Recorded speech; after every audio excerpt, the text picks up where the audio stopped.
Germaniyada qoramol narxlari o'sishda davom etmoqda. Bu esa go'sht ishlab chiqaruvchi kompaniyalarni qoniqtirmayapti. Biroq dehqonlar hali hanuz o'z hayvonlarini so'yishga topshirishga shoshilmayapti. Bugungi kunda Yevropa qoramol bozorida haqiqiy narxlar o'rishi davom etmoqda. O'tgan haftada, ya'ni 10-iyun kuni Germaniyaning chorvachilik va go'sht assotsiatsiyasi barcha qoramol toifalari uchun tavsiya etilgan narxni har 1 kilogramm uchun 10 sentga oshirdi. Endilikda so'yish uchun mo'ljallangan sigirlarning narxi 615 yevroni tashkil etmoqda.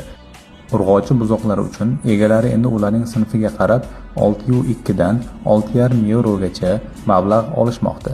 Erkak buqalar uchun esa narx 662 dan 685 yevrogacha yetmoqda. Bu voqea so'yish korxonalariga yoqmayapti albatta, ammo ular qoramol tanqisligi sababli holatga ko'nika boshlashmoqda. Ayniqsa Germaniyaning janubiy hududlarida ta'minot cheklangan. Shu sababli bu yerda narxlar ko'pincha tavsiya etilgan darajadan oshishi kuzatilyapti. Chorva olamidagi eng so'nggi yangiliklarni o'tkazib yubormaslik uchun bizga obuna bo'lib qo'ying va videoni do'stlaringiz bilan ulashib qo'ying.